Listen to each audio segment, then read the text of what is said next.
ရင်ထင်းရဲတယောက်ဟာဥပဒေချိုးဖောက်မှုကြောင့်ကားတစ်စီးကိုတားဆီးလိုက်ပေမဲ့ရင်မောင်းသူဟာရဲမှုကြီးဖြစ်နေခဲ့ပါတယ်။တွန်ကတော့တိတ်ကိုခေါင်းမလုံးသူပါသူဟာရဲမှုကြီးကိုတောင်တန်ငွေရိုက်ခဲ့ပါတယ်။ရဲနှဲငယ်ကြာမှာတော့ရဲမှုကြီးကတွန်ကိုသူ့ရုံးခန်းထဲခေါ်လိုက်ပါတယ်။ရဲတပ်ဖွဲ့ရဲ့စွမ်းဆောင်ရည်ကိုမီဒီယာတွေရှေ့မှာပြသဖို့အတွက်ဗန်ဒါပြတိုက်မှုအတူယူလေးကျင်ကန်တစ်ခုလှုပ်ဆောင်မယ်လို့သူကပြောပါတယ်။တွန်ကိုတော့ဓာပြနေရာကနေတရုတ်ဆောင်ဖို့တာဝန်ပေးခဲ့ပါတယ်။ရဲမှုကြီးဟာအမှန်တော့တွန်ကိုလူများရှေ့မှာအဆက်ခွဲချင်ခဲ့တာဖြစ်ပေမဲ့ဒါဟာသူ့ရဲ့အကြီးမားဆုံးအမှားဖြစ်လာလိမ့်မယ်လို့သတိမထားမိခဲ့ပါဘူး။တွန်ကတော့ဒီတာဝန်ကိုအလေးနက်ထားဆောင်ရွက်ခဲ့ပါတယ်။ရုံးခန်းထဲမှာရောတပ်စင်ခန်းထဲမှာပါမကြံနေရတိုင်းမှာရာဇဝတ်မှုရုပ်ရှင်တွေကိုကြည့်ရှုခဲ့ပြီးအသေးစိတ်အချက်လက်တိုင်းအတွက်ပြင်ဆင်ခဲ့ပါတယ်။လေ့ကျင့်ခန်းမစမီမှာဗန်စီသွားရောက်ခဲ့ပြီးကင်မရာဒီနေရာတွေနဲ့လုံခြုံရေးစနစ်တစ်ခုလုံးကိုလေ့လာခဲ့ပါတယ်။နောက်ဆုံးမှာတော့လေ့ကျင့်ခန်းလုံးမဲ့နဲ့ရောက်ရှိလာခဲ့ပါတယ်။တွန်ဘန်ရဲ့ခန်းထဲဝင်သွားတာနဲ့ရဲမှုကြီးစီချက်ချင်းသတင်းပို့လိုက်ကြပါတယ်။လေ့ကျင့်ခန်းမှာပါတဲ့ရဲတပ်ဖွဲ့တွေလှုပ်ရှားဆောင်ရွက်ကြပြီးရဲမှုကြီးကလည်းအခြေအနေကိုမကြခင်ထိန်းချုပ်နိုင်တော့မယ်လို့မီဒီယာတွေကိုအင်တာဗျူးပေးရင်းကတိကဝတ်တွေပေးနေခဲ့ပါတယ်။ထို့နောက်တွန်စီဖုံးဆက်ပြီးညှိနှိုင်းဆွေးနွေးမဲ့အစီအစဉ်ကိုစတင်ခဲ့ပါတယ်။ဒါပေမဲ့တွန်မှာတော့ပြီးပြည့်စုံတဲ့ဓာပြတယောက်ဖြစ်လာဖို့ဆိုတဲ့ရည်မှန်းချက်တစ်ခုတည်းပဲရှိခဲ့တာပါသူဟာဘန်တကားတိုင်းကိုလော့ခတ်လိုက်တာတွေကိုပိတ်လိုက်ပြီးအပြင်ဘက်ကအထဲကိုမမြင်နိုင်အောင်ကင်မရာတွေကိုကွယ်ပစ်ခဲ့ပါတယ်ဒါကိုမြင်လိုက်ရတဲ့အခါရဲမှုကြီးထိတ်လန့်သွားပါတယ်သူဟာတွန်စီချက်ချင်းဖုံးဆက်ပြီးလေ့ကျင့်ခန်းကိုဒီလောက်ထိအတီးယူစရာမလိုကြောင်းပြောခဲ့ပေမဲ့တွန်ကတော့ဓာပြအစ်စ်ဆိုရင်လည်းဒီလိုပဲလုပ်လိုက်မယ်လို့ယုံကြည်နေခဲ့ပါတယ်အခြေအနေကိုပို့ပြီးလက်တွေ့ဆန်သွားအောင်လို့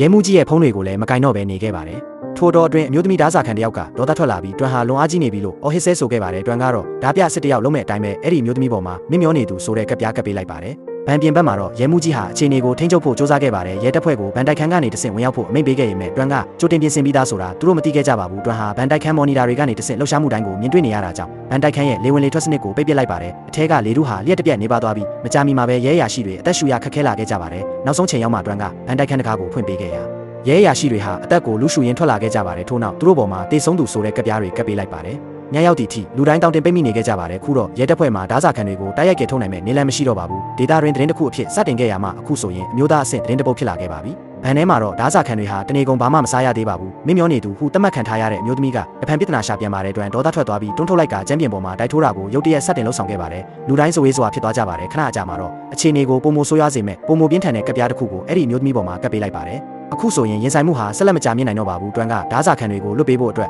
အခြေအနေတစ်ခုတောင်းဆိုခဲ့ပါတယ်စိတ်ကမ်းမှာဘတ်စကားတစ်စီးနဲ့တင်မောတစ်စီးစောင့်ဆိုင်နေဖို့သူတောင်းဆိုခဲ့ပါတယ်ဓာစာခံတွေကိုစိတ်ကမ်းစီခေါ်ဆောင်သွားမိဖြစ်ပြီးတင်မောပေါ်ရောက်တာနဲ့လွတ်ပေးမိဟုပြောခဲ့ပါတယ်အကယ်၍ရဲမှုကြီးကတွန်ကိုတင်မောစီရောက်အောင်တကယ်ခွင့်ပြုလိုက်ပါကလေ့ကျင့်ခန်းပြီးဆုံးသွားပြီးရဲတပ်ဖွဲ့ရှုံးနေသွားပြီဟုအတိတ်ပဲရပါလိမ့်မယ်ထို့ကြောင့်ရဲမှုကြီးလည်းစိတ်ထဲမှာအစီအစဉ်တစ်ခုရှိနေပြီဖြစ်တော့ကြောင့်ချက်ချင်းငင်းပယ်လိုက်ပါတော့တယ်